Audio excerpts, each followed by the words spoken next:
बहुत समय पहले की बात है। एक छोटे से गांव में रामू नाम का एक किसान रहता था।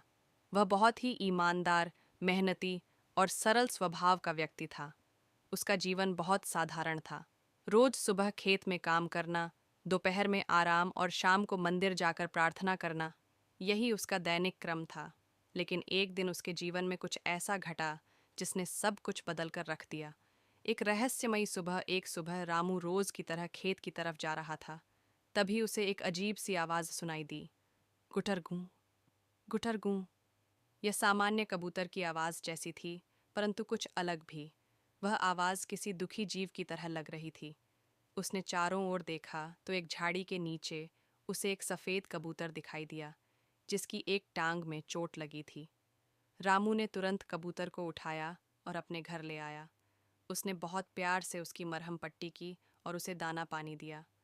कुछ ही दिनों में कबूतर पूरी तरह स्वस्थ हो गया। लेकिन अजीब बात यह थी कि वो कबूतर कहीं उड़कर नहीं गया। वह रोज रामू के साथ खेत तक जाता, वहीं बैठता और शाम को वापस घर लौट आता। गांव के लोग भी हैरान थे। अरे रामू, ये कबूतर तो बड़ा खास लगता है। कहीं ये कोई साधारण पक्षी तो नहीं? रामू मुस्कुराकर कहता, पता नहीं, लेकिन मुझे तो इसमें कोई अनोखी बात जरूर लगती है। कबूतर की रहस्यमयी शक्तियाँ कुछ दिनों बाद रामू को महसूस हुआ कि उसकी किस्मत बदल रही है। उसके खेतों में पहले से दुगना अनाज होने लगा। जिन फसलों में पहले कीड़े लग जाते थे, वे अब हरे भरे हो गए। इतना ही नहीं, गांव का सबसे कठिन कुआं खुदाई में वह अकेला सफल हो गया, जबकि बाकी लोग वर्षों से कोशिश कर रहे थे। रामू को धीरे धीरे यकीन होने लगा कि यह सब उस सफ़ेद कबूतर की वजह से हो रहा है। लेकिन उसने कभी लालच में आकर कबूतर से कुछ नहीं मांगा।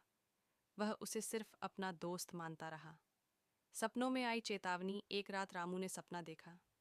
सपने में वही सफ़ेद कबूतर इंसानी रूप में उसके सामने आया और बोला, रामू, तुम अच्छे इंसान हो। मैं कोई साधारण कबूतर नहीं, बल्कि आकाश लोक का एक देवदूत हूँ। मुझे किसी ने श्राप देकर पृथ्वी पर कबूतर बना दिया था, लेकिन तुम्हारे प्रेम और सेवा भाव ने मुझे बहुत प्रभावित किया है। रामू चौंक गया। उसने पूछा, तो क्या अब तुम वापस जा सकते हो? कबूतर बोला, हाँ, लेकिन मेरी शक्ति सीमित है। अगर तुमने मेरी मदद की तो मैं अपने असली रूप में लौट सकता हूँ। इसके लिए तुम्हें जंगल के उत्तर दिशा में स्थित रहस्य गुफा तक जाना होगा, जहाँ एक दिव्य पत्थर है। उसे छूते ही मैं मुक्त हो जाऊंगा। रामू ने तुरंत हामी भर दी। रहस्य गुफा की यात्रा अगले दिन सुबह रामू कबूतर को साथ लेकर जंगल की ओर निकल पड़ा।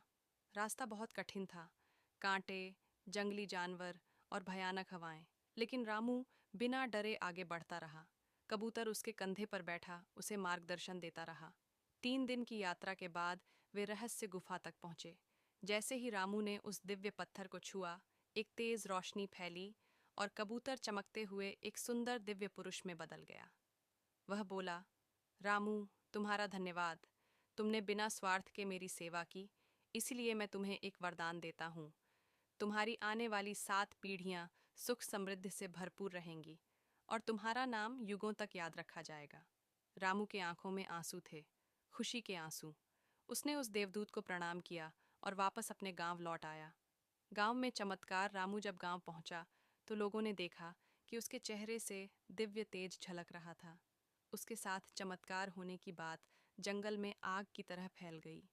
लोग उससे प्रेरणा लेने लगे, सेवा, प्रेम और निष्काम कर्म के महत्व को समझने लगे। रामू ने कभी घमंड नहीं किया। वह हमेशा कहता, जो अच्छा करता है उसके साथ अच्छा ही होता है। मैंने बस एक घायल पक्षी की सेवा की और उसने मुझे आकाश तक पहुंचा दिया।